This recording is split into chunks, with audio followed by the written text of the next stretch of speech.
계시록 21장 1절에서 8절까지 우리 같이 읽겠습니다. 한 절씩 교독하겠습니다.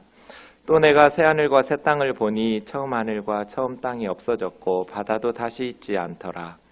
또 내가 보매 거룩한 성 새 예루살렘이 하나님께로부터 하늘에서 내려오니 그 준비한 것이 신부가 남편을 위하여 단장한 것 같더라. 내가 들으니 보좌에서 큰 음성이 나서 이르되 보라 하나님의 장막이 사람들과 함께 있음에 하나님이 그들과 함께 계시리니 그들은 하나님의 백성이 되고 하나님은 친히 그들과 함께 계셔서 모든 눈물을 그 눈에서 닦아주시니 다시는 사망이 없고 애통하는 것이나 곡하는 것이나 아픈 것이 다시 있지 아니하리니 처음 것들이 다 지나갔음이러라.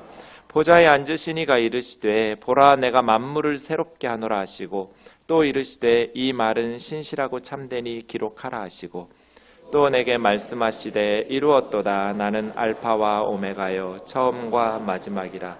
내가 생명수 샘물을 목마른 자에게 값없이 주리니 이기는 자는 이것들을 상속으로 받으리라. 나는 그의 하나님이 되고 그는 내 아들이 되리라. 그러나 두려워하는 자들과 믿지 아니하는 자들과 흉악한 자들과 살인자들과 음행하는 자들과 점술가들과 우상 숭배자들과 거짓말하는 모든 자들은 불과 유황으로 타는 못에 던져지리니 그것이 둘째 사망이라. 아멘. 성탄절이 되면 몇 년 전에 받았던 한 선교사님의 편지가 생각이 납니다. 무슬림 국가에서 선교하는 선교사님이셨는데요. 성탄 인사를 하면서 전 세계 모든 성도들이 주님이 이 땅에 오신 것을 기뻐하되 그 의미를 깊이 되새겨보고 주님의 고난과 죽음과 부활의 의미도 함께 되새겨보기를 바라는 마음이 간절합니다. 이런 메일을 보낸 기억이 나는데요. 우리가 오늘 이곳에 모인 것은 성탄의 아침 주님이 이 땅에 오신 것을 기뻐하면서 주님이 이 땅에 오신 의미를 깊이 되새겨보고 또 그와 더불어서 주님의 고난과 죽음과 부활의 의미들도 함께 되새겨보기 위해서 모였습니다. 오늘은 요즘 우리가 묵상하고 있는 요한계시록의 말씀을 통해서 성탄의 의미를 되새김질 해보려고 합니다. 오늘 본문은 주님께서 이 땅에 오신 궁극적인 이유를 설명하고 있습니다. 예수님께서 세상에 오신 궁극적인 목적, 그 이유가 무엇일까요? 예수님이 오시면 이 세상이 달라지나요? 예수님이 왔다 가셨는데 이 세상이 더 좋아졌나요? 어떻게 변했나요? 예수님은 왜 오셨을까요? 예수님이 다녀가셨지만 여전히 이 세상에는 죄가 가득하고 눈물과 슬픔이 가득한 것 같은데 주님은 이 땅에 왜 오셨을까요? 예수님이 이 땅에 오신 궁극적인 이유, 오늘 본문에 의하면 인류의 범죄로 인해서 망가진 이 세상을 새롭게 하셔서 새 하늘과 새 땅을 만드시기 위하시죠. 그리고 예수 그리스도로 말미암아 구원받은 성도들을 그 새 하늘과 새 땅에 동참할 수 있도록 구원의 은혜를 베푸시기 위해서입니다. 요한계시록 17장에서 20장까지는 악의 세력에 대한 심판의 말씀들이 있었습니다. 하나님을 대적하여 높아진 세상의 모든 우상들과 권세들, 그리고 그 우상의 배후에 있었던 사탄과 그 우상을 숭배하던 사람들이 다 하나님의 심판을 받았습니다. 그리고 이어지는 오늘 본문 21장에 오면 이제 새하늘과 새 땅이 나옵니다. 악의 세력이 제거되고 새하늘과 새 땅, 하나님의 나라가 영광스러운 모습을 드러내고 있습니다. 오늘 본문 21장 1절에서 8절까지는 크게 두 부분으로 이루어져 있는데요. 1절에서 5절까지가 주요 내용이 이루어지고요. 6, 7, 8절은 그것을 보충하면서 설명하는 내용 이렇게 되어 있습니다. 그런데 1절에서 5절의 주요 내용을 보면 샌드위치 구조로 되어 있습니다. A, B, C, 가운데 토막 T, 그리고 역순으로 내용이 이어집니다. C, B, A. 그래서 A끼리 같은 새하늘과 새 땅입니다. B끼리 연결되어 있습니다. 처음 하늘과 처음 땅 이야기입니다. 그리고 C들끼리 바다에 대한 이야기가 나오는데 그게 C 해설되고 있고 중간에 D 부분 2절과 3절에 새 예루살렘에 대한 이야기가 나와 있습니다. 샌드위치 구조이기 때문에 한 구절씩 좀 보겠습니다. 여러분, 제가 A, B, C, D를 나눠 놓았는데요. 생각하면서 다시 한번 본문을 8절까지 천천히 좀 읽겠습니다. 시작. 또 내가 새 하늘과 새 땅을 보니 처음 하늘과 처음 땅이 없어졌고 바다도 다시 있지 않더라. 또 내가 보매 거룩한 성 새 예루살렘이 하나님께로부터 하늘에서 내려오니 그 준비한 것이 신부가 남편을 위하여 단장한 것 같더라. 내가 들으니 보좌에서 큰 음성이 나서 이르되 보라, 하나님의 장막이 사람들과 함께 있음에 하나님이 그들과 함께 계시리니 그들은 하나님의 백성이 되고 하나님은 친히 그들과 함께 계셔서 모든 눈물을 그 눈에서 닦아주시니 다시는 사망이 없고 애통하는 것이나 곡하는 것이나 아픈 것이 다시 있지 아니하리니 처음 것들이 다 지나갔음이라라. 보좌에 앉으신 이가 이르되 보라, 내가 만물을 새롭게 하노라 하시고 또 이르시되 이 말은 신실하고 참되니 기록하라 하시고 또 내게 말씀하시되 이루었도다. 나는 알파와 오메가요 처음과 마지막이라. 내가 생명수 샘물을 목마른 자에게 값없이 주리니 이기는 자는 이것들을 상속으로 받으리라. 나는 그의 하나님이 되고 그는 내 아들이 되리라. 그러나 두려워하는 자들과 믿지 아니하는 자들과 흉악한 자들과 살인자들과 음행하는 자들과 점술가들과 우상 숭배하는 자들과 거짓말하는 모든 자들은 불과 유황으로 타는 못에 던져지리니 이것이 둘째 사망이라. 네, 이렇게 본문이 이루어져 있습니다. 우선 A 부분을 살펴보겠습니다. 하나님께서 새 하늘과 새 땅을 보여주셨습니다. 새 하늘과 새 땅, A 부분은 B와 B'에 의해서 보충되고 있습니다. 처음 하늘과 처음 땅이 사라져버린, 전혀 새로운, 처음 하늘과 처음 땅은 지금 우리가 살고 있는 하나님께서 창조하셨던 이 우주를 말합니다.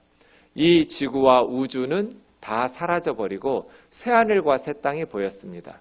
그런데 5절에 보면 하나님께서 만물을 새롭게 하노라 이렇게 말씀하셨습니다. 그래서 새 하늘과 새 땅이고 만물이 새롭게 되는 겁니다. 이 새 하늘과 새 땅이 그럼 지금 있는 하늘과 땅, 처음 하늘과 처음 땅은 어떻게 되는가? 이 우주는 다 사라지고 새로 만들어질 수도 있고요.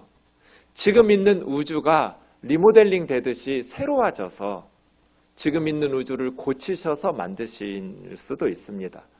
새하늘과 새 땅 5절에 보면 만물을 새롭게 창조하노라가 아니라 만물을 새롭게 하신다고 말씀하셔서 오히려 우주를 제거시키고 새하늘과 새 땅을 창조하시기보다는 지금 있는 처음 하늘과 처음 땅을 새롭게 하실 거다 이렇게 주장하는 학자들도 있습니다.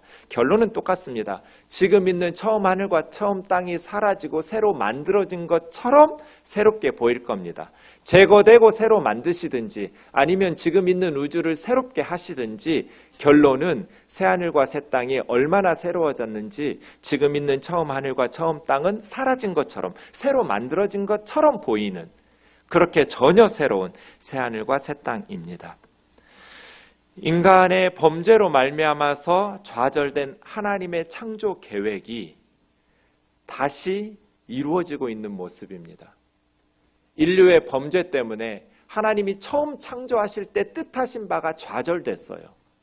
그런데 예수 그리스도 안에서 하나님은 이제 다시 새하늘과 새 땅, 하나님께서 처음 꿈꾸셨던 새하늘과 새 땅을 하나님께서 직접 창조하시면서 성취해 나가실 것을 A 부분에서 이야기하고 있습니다. 말씀드린 것처럼 B 부분은 A 부분에 대한 보충 설명 같은 내용입니다.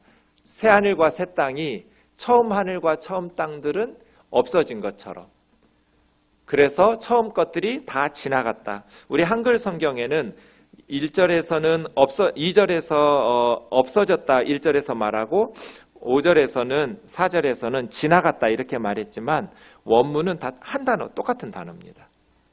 같은 단어는 같은 한국말로 번역해주면 좋을 텐데 다른 단어로 번역해서 원문이 같은 단어라는 것을 파악하기가 어렵습니다. 처음 하늘과 처음 땅은 없어졌다고 말했는데 지나간 겁니다. 4절 뒤에 있는 것처럼 처음 것들이 다 지나갔다. 이 지나갔다라는 말은 떠나갔다, 사라졌다 그런 뜻입니다. 새하늘과 새 땅, 처음 것들이 다 지나가고 사라진 것처럼 새롭게 보였습니다. 네, 이 세상은 언젠가 사라질 겁니다. 이 세상에 있는 것들은 다 지나갑니다. 영원한 것은 아무것도 없습니다. 우린 다 알고 있습니다. 이 세상의 모든 사람들이 이 세상이 영원하지 않다라는 것을.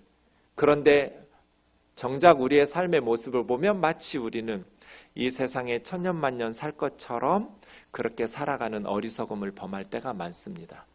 처음 하늘과 처음 땅이 다 지나간다. 처음 것들은 다 사라진다라는 것. 하나님께서 맡겨주신 우리의 삶을 게으르지 않게 성실하게 살아야 합니다. 하지만 이 세상이 언젠가 다 사라진다라는 것은 기억하면서 사셔야 됩니다.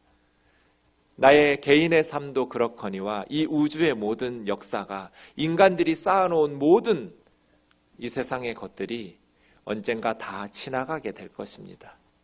그렇다고 생각한다면 우리의 인생이 무엇을 위해서 살아야 될까?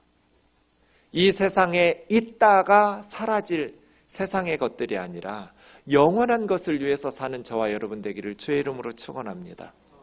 영원한 것이 무엇일까요? 이 세상에서 우리가 일구는 모든 것은 다 사라집니다.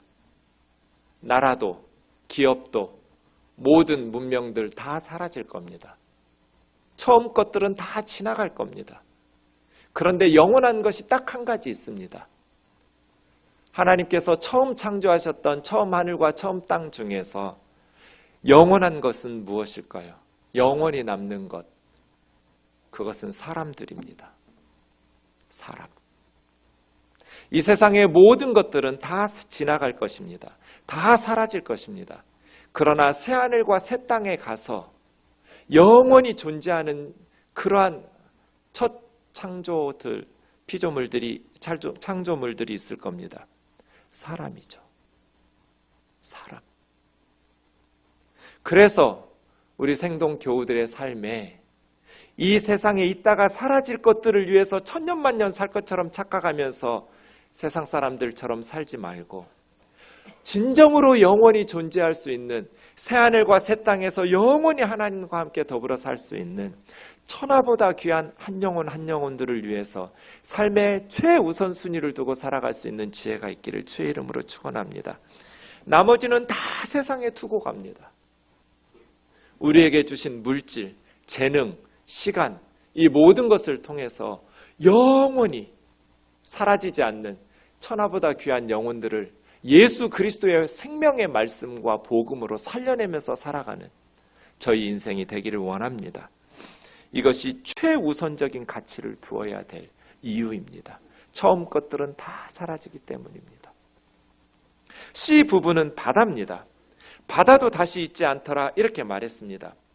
바다라는 것은 처음 하늘과 처음 땅, 이 B 부분에 해당되는 것에 소속된 것 아닐까요? 처음 하늘과 처음 땅이면 하나님께서 처음 창조하신 모든 우주 만물들인데 그 가운데 바다도 포함되는 것이 맞을 것 같은데 왜 특별히 바다가 사라졌다고 다시 있지 않다는 말씀을 첨가했을까요? C 다시에 해당되는 4절 말씀에 보면 이 바다라는 것이 그냥 물리적인 의미의 바다가 아니라 어떤 상징적인 의미로 쓰인다는 것을 알 수 있습니다. 4절 모든 눈물을 그 눈에서 닦아주시고 다시는 사망, 애통, 곡, 아픈 것이 있지 않는. 1절에서는 바다가 다시 있지 않았다고 했는데 그 바다를 설명하는 4절에서는 눈물과 사망과 애통과 곡과 아픈 것이 다시 있지 않는. 그러면 바다는 무엇을 의미합니까? 악의 세력, 악의 근원을 의미합니다.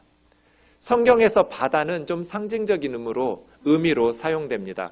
혼돈의 세력, 하나님의 뜻을 거역하는, 사람들을 사망으로 가게 하는. 그래서 눈물과 사망과 애통과 통곡하고 울부짖는 것과 아픈 것들이 바다라는 근원 때문에, 악의 세력 때문에 시작되는 것이기에 악의 근원인 바다가 제거되면 새하늘과 새 땅에서는 당연히 악의 근원으로부터 발생되는 눈물이나 사망이나 애통이나 곡기나 울부짖는 것이나 아픈 것이 다시는 있지 않게 되겠죠. 그래서 C-를 해당하는 것입니다. 새하늘과 새 땅에는 바다가 없습니다. 그냥 산과 땅만 있다는 물리적인 의미가 아닙니다. 악이 없다는 뜻입니다. 바다가 제거되니까 눈물이 없습니다. 사망도 없고요. 또 애통하는 것이나 울부짖으면서 통곡하는 것이나 아픈 것이 다시는 있지 않는 곳 새하늘과 새 땅입니다. 연말이 되니까 며칠 전에 장모님께서 저에게 새해 덕담을 문자로 보내셨습니다. 새해에는 사위의 모든 소망이 이루어졌으면 좋겠다고. 그래서 제가 답장을 보냈습니다. 내 새해 소망은 두 분 어머니가 아프지 않는 거라고. 그랬더니 답장이 또 왔습니다. 늙으면 아프지 않을 수가 없어. 이 세상에 사는 동안 우리는 눈물과 사망과 애통하는 것과 울부짖는 것과 아픈 것을 피할 수가 없습니다. 저는 새해에 우리 생동교우들의 가정에 바다가 사라졌으면 좋겠습니다. 악의 근원이 사라졌으면 좋겠어요. 아프지 않았으면 좋겠어요. 눈물 흘리지 않았으면 좋겠어요. 죽지 않았으면 좋겠고 애통해하고 탄식하고 울부짖고 통곡하고 그렇게 아픔으로 고통스럽지 않았으면 좋겠어요. 그렇지만 이 세상에 사는 우리는 우리의 바램과 상관없이 눈물을 흘리고 사망을 겪어야 하고 애통하는 것, 울부짖는 것, 그리고 아픈 것을 피할 수가 없어요. 그러나 언젠가 하나님께서 우리의 눈에서 눈물을 닦아주실 줄로 믿습니다. 바다가 제거되고 인류의 범죄로 망가졌던 이 세상이 예수 그리스도 안에서 회복될 때 하나님께서 우리 눈의 모든 눈물을 닦아주시겠다고 말씀하십니다. 샌드위치 구조에서는 가운데 토막이 핵심 내용입니다. D에 해당되는 2절과 3절이죠. 새하늘과 새 땅의 핵심 요소는 무엇입니까? 새 예루살렘입니다. 거룩한 성 새 예루살렘. 새 예루살렘은 거룩한 성이니까 어떤 도시인 것 같지만 사실은 계시록에서 말씀하시는 새 예루살렘은 어떤 성이나 도시가 아니라 어린 양의 신부로 준비되는 교회를 의미합니다. 2절에 있는 것처럼 신부가 신랑을 위하여 단장한 것 같더라. 이 새 예루살렘에 대한 내용은 21장 9절에서부터 22장 5절까지 자세히 새 예루살렘의 모습을 기록하고 있습니다. 그곳에서도 어린 양의 신부라고 말합니다. 교회죠. 성도들이에요. 새하늘과 새 땅의 핵심은 가장 꽃은 새 예루살렘인 신랑 되신 예수님을 위해서 단장하는 신부인 성도들입니다. 그 성도들이 3절에 보시면 보좌에서 큰 음성이 나서 이르되 보라 하나님의 장막이 사람들과 함께 있음에 하나님께서 사람들과 함께 집 짓고 사신다는 거잖아요. 하나님이 그들과 함께 계시리니 하나님께서 함께 계시고 하나님께서 함께 계신다고 반복해서 말씀하고 있습니다. 그것이 새 하늘과 새 땅의 가장 중심적인 내용입니다. 예수님이 세상에 왜 오셨어요? 인류의 범죄로 망가진 이 세상을 새롭게 하시고 새하늘과 새 땅으로 새롭게 하신 그 하나님의 나라에 하나님의 백성들을 동참시키기 위해서입니다.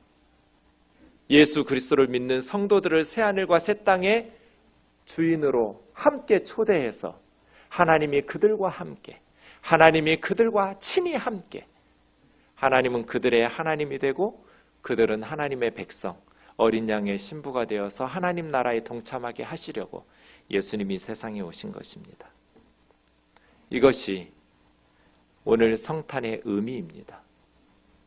예수님이 이 땅에 오신 궁극적인 목적은 이 세상을 어떤 정치나 경제나 사회 문화를 변혁시켜서 이 세상을 새롭게 하는 것이 아니라 이 세상은 망가지지만 인간의 죄악으로 말미암아 하나님을 대적하여 높아진 우상과 권세를 추종하고 어리석은 인간들은 그렇게 우상 숭배하면서 하나님을 외면하지만 날이 이르면 하나님께서 새하늘과 새 땅, 처음 하늘과 처음 땅은 다 지나가게 하시고 만물을 새롭게 하시면서 새 하늘과 새 땅을 이루실 때, 그때 예수님께서 예수 그리스도를 믿는 하나님의 백성들을 영원히 눈물도 사망도 애통도 곡도 아픈 것도 없는 그러한 생명수 샘물을 마시게 하는 하나님 나라 백성으로 삼으시려고 주님이 오셨습니다.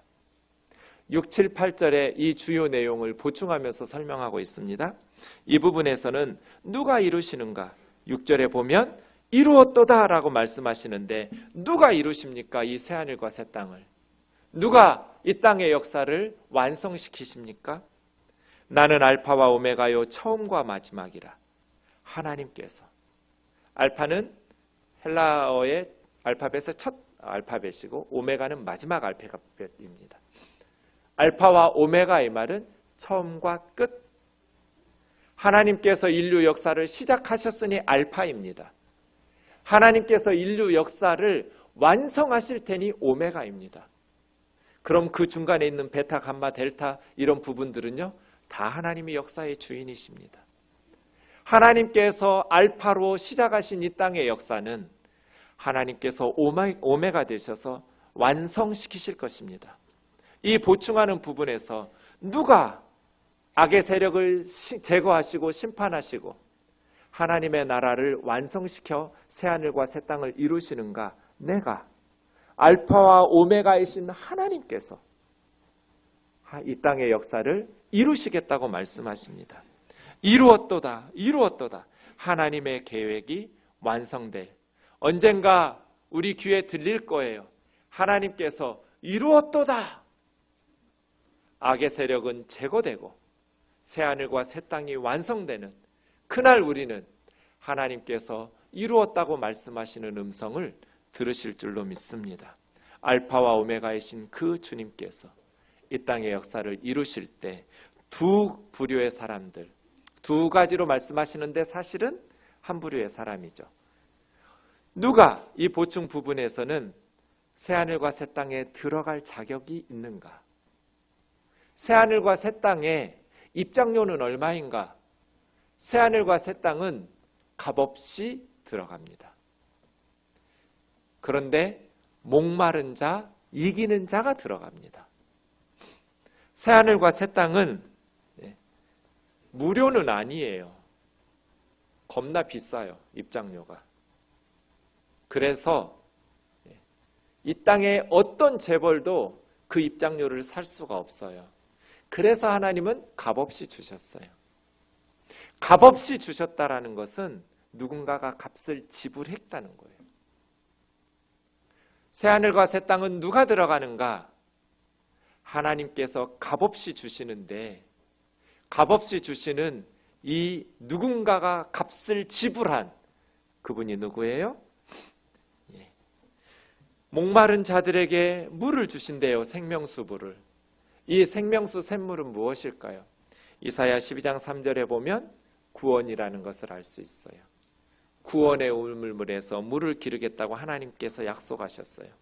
구원의 생명수 샘물을 목마른 자들에게 주시는데 값없이 주셔요. 이미 값은 지불되었어요. 계시록 5장 9절에서 10절 같이 읽겠습니다. 시작. 그들이 새 노래를 불러 이르되 두루마리를 가지시고 그 인봉을 떼기에 합당하시도다. 일찍이 죽임을 당하사 각 족속과 방언과 백성과 나라 가운데서 사람들을 피로 사서 하나님께 드리시고 그들로 우리 하나님 앞에서 나라와 제사장들을 삼으셨으니 그들이 땅에서 왕 노릇하리로다 하더라. 네, 이미 값을 지불했어요. 예수님께서 피로 값을 지불하고 모든 나라와 민족과 백성과 방언과 그러한 족속 가운데서 사람들을 예수님의 십자가의 피로 사서 값을 지불하고 사람들을 사서 하나님께 드리셨어요. 그들이 하나님의 나라에서 왕처럼 제사장처럼 왕노릇하는, 우리는 천국에서 쭈뼛대면서 그렇게 눈치 보면서 살지 않을 거예요. 왕처럼 살 거예요. 주님께서 우리를 피로 사서 새하늘과 새 땅의 나라로, 하나님의 나라 백성, 하나님 나라의 왕, 하나님 나라의 제사장으로 왕 같은 제사장으로 삼아주셨기 때문에 왕 노릇하면서 살 거예요. 천국에서 머뭇거리고 쭈뼛대고 눈치 보고 살지 않고 왕처럼 살 거라고요. 예수님께서 우리를 피로 사서 값을 지불하셨기 때문에 값없이에요. 그런데 누가? 목마른 자들이. 아무리 시원한 생수가 있어도 목마르지 않은 사람은 마시려고 하지 않을 거예요. 문제는 여기 있어요. 사람들이 목마르지 않아요. 경제가 발전할수록 목마름이 사라져요. 왜냐하면 이 세상의 것들로 그 갈증을 해소하면서 적당히 만족하면서 살기 때문이에요.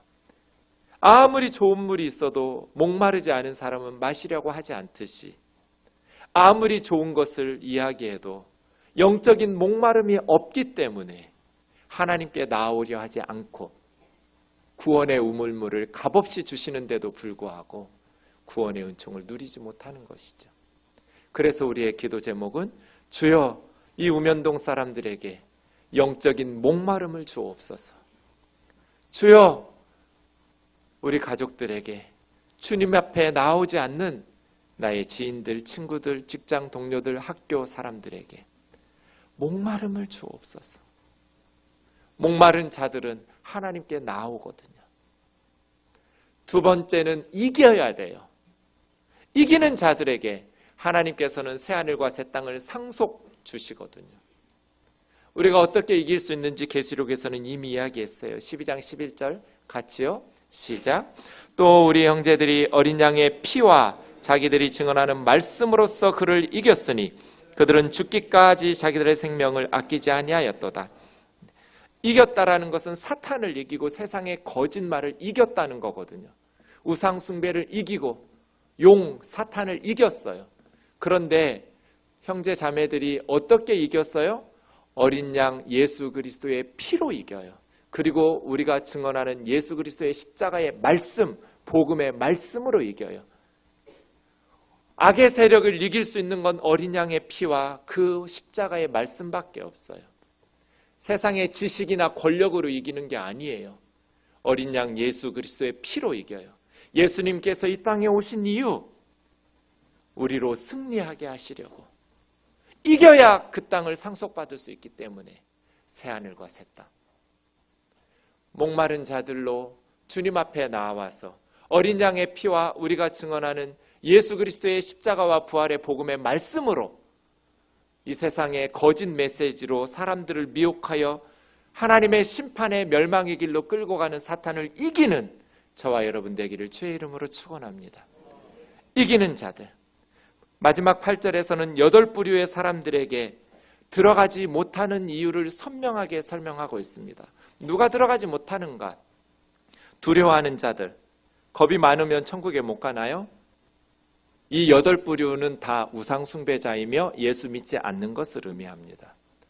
초대교회 복음을 들었어요. 왜 예수 믿지 않을까요? 예수 믿으면 순교당하니까. 두려워하는 자들은 그런 의미이지 태생적으로 소심하고 겁이 많은 기질을 말하는 게 아니에요. 예수 믿지 않아서 둘째 사망, 유황불못에 들어가는 거예요. 왜 믿지 않는가? 두렵기 때문에. 왜 믿지 않는가? 두 번째, 믿지 않는 자들, 흉악한 자들. 예수 믿지 않는 것이 세상에서 가장 흉악한 일이에요. 정말 그래요? 정말 그래요. 왜냐하면 예수 믿지 않으면 하나님의 심판을 받을 것이고 하나님의 심판을 받는 것이 하나님에게는 가장 악한 일이기 때문이에요. 우리 어머니에게 제가 가장 흉악한 짓이 뭘까요? 어머니 앞에서 제가 아프고 병들고 죽고 망하는 거겠죠. 하나님에게 사람들이 할 수 있는 가장 악하고 흉악한 일이 뭘까요? 하나님에게 욕하고 저주하고 그게 아니에요. 우리가 망하는 거예요. 사탄의 거짓 메시지에 속아서 멸망하는 것, 하나님의 심판의 길로 걸어가는 것, 그게 가장 흉악한 거예요. 여기서 흉악한 건 윤리적인 이야기가 아니에요. 살인자들도 살인한 사람들은 지옥 간다는 의미가 아니라 영적으로 나는 사람을 물리적으로는 죽이지 않았어도 거짓 메시지로 우상숭배에 끌어들이고 박해하는 일에 동참하고 이런 일들로서 영적인 살인자가 될 수 있어요. 음행하는 것도 영적인 음행을 말해요. 점술가들 말할 것도 없고 우상숭배자들 거짓말하는 것도 사탄의 거짓 메시지로 예수 그리스도의 복음과 진리를 거부하고 예수 믿는 것을 회방하고 예수 믿으면 천국 간다는 하나님의 메시지를 거짓말로 여기게 하는 것, 거짓말이에요. 이 8가지는 모두 다 예수 믿지 않고 하나님께서 주신 생명의 길, 예수 그리스도의 구원의 길을 거부하는 것. 둘째 사망의 화를 받을 것이라고 말씀하셨습니다. 사랑하는 자매 형제 여러분, 성탄의 아침 예수님이 왜 이 땅에 오셨는지, 그럼 우리는 어떻게 살아야 하는지. 얼마 전에 저희 어머님이 한 3년 전부터 아셨어요. 저는 미리 알고 있었지만 어머니는 3년 전에 아셨어요. 제가 위가 약하잖아요. 위 수술을 2번 했거든요. 어린아이처럼 위가 약해요. 양배추가 위에 좋다는 걸 3년 전에 아셨어요. 그래서 양배추를 심기 시작하셨어요. 그리고 즙을 내서 저에게 해마다 보내주셔요. 물론 돈 주고 사서 할 수도 있지만 어머니 마음이 그렇잖아요. 자식에게 좋은 것으로 해주고 싶어서, 농부시니까. 그래서 다른 농사는 안 지으시는데 양배추를 심으세요. 농약을 한 번도 안 줘요. 벌레를 손으로 일일이 잡아가면서 아들 먹이려고 양배추를 심으시죠. 그렇게 즙을 내서 택배로 보내주셨어요. 저희 집에 2박스, 제 동생, 여동생이 있는데 여동생 집에 1박스. 제가 말했어요. 엄마, 택배비 내지 말고 그냥 착불로 하시지 그랬어요. 그랬더니 착불로 했어. 네가 내야 돼. 6,000원이야. 6,000원인 건 어떻게 알았어요? 그랬더니 네 동생 건 내가 냈어. 좀 이상하죠? 아니 똑같이 보냈는데 왜 딸네 집에는 엄마가 택배비를 내주고 아들 집에는 택배비를 아들이 내라는 거예요? 그래서 제가 그랬어요. 엄마 이거 좀 이상하지 않냐고. 아니 똑같이 안 내주든지 똑같이 내주든지 해야지 왜 딸네 집은 내주고 아들 집은 안 내줬냐고. 그랬더니 네 동생은 가난하니까. 엄마 걔는 50평대 아파트 지네 집에 살아. 나는 전세 살아. 소득이 동생이 훨씬 많아요. 근데 왜 우리 어머니는 그런 착각을 했을까? 이런 생각을 해봤어요. 동생은 힘들다는 얘기를 늘 엄마한테 하니까. 저는 한 번도 말해본 적이 없어요. 지금까지 살면서. 그래서 그런 생각 해봤어요. 하나님도 그러실까? 하나님도 우리가 계속 힘들다고 얘기를 해야 주시나? 힘들다는 얘기 안 하시면 하나님 모르시고 안 주시나? 그런 생각 잠깐 해봤었어요. 그런데 하나님은 우리 어머니하고 다르다는 걸 알았어요. 저는 하나님한테 뭐 힘들다 뭐 달라 해본 기억 별로 없어요. 달라고 안 해도 하나님은 알아서 주신 게 너무 많아요. 한 번도 달라고 기도한 적이 없는 이런 예배당도 하나님 우리에게 주셨잖아요. 그럼 나는 무엇을 구해야 될까? 저는 성탄을 생각하면 구유에 강보에 쌓여서 긴 헝겊에 둘둘 말려서 그 마구간에 구유에 누이신 아기 예수님이 가장 인상적으로 생각이 나요. 구유에는 짐승들의 먹을 것이 놓여 있죠. 이게 무슨 메시지겠어요? 예수님은 우리에게 나를 먹으라는 거잖아요. 나는 하늘에서 내려온 생명의 떡이다. 나를 먹어라. 나를 먹어야 너희가 산다. 나를 먹어야 너희가 새하늘과 새 땅에 들어갈 수 있다. 이것이 성탄의 메시지잖아요. 예수님은 자신의 몸까지, 자신의 생명까지 십자가에 내어주시고 우리에게 생명의 양식으로 내어주시려고 구유에 누이셨을 뿐 아니라 그대로 자신을 우리의 양식으로 주셨는데, 우리는 여전히 하나님 앞에서 그렇게 어렵다, 힘들다, 투덜투덜 불평하면서 사는 것이 옳은가? 엄마 걱정할까 봐 힘든 얘기 안 하는 것이 오히려 더 성숙한 것 아닌가? 하나님 걱정하실까 봐 힘든 얘기 안 하고 묵묵히 나에게 주어진 가정과 교회와 사회에서 열심히 그 일을 감당하시면 하나님 모르시나? 하나님 우리 힘든 거 모르세요? 말하지 않으면 안 주세요? 하나님은 그의 아들 예수 그리스도까지 아낌없이 내어주셨는데 우리는 하나님을 너무 유치하게 섬기고 있지는 않은가? 너무나 징징대면서 미성숙한 그리스도인들처럼 하나님을 이용해서 나의 필요들을 그렇게 얻으려고 관심을 가지고 있는 것은 아닌가?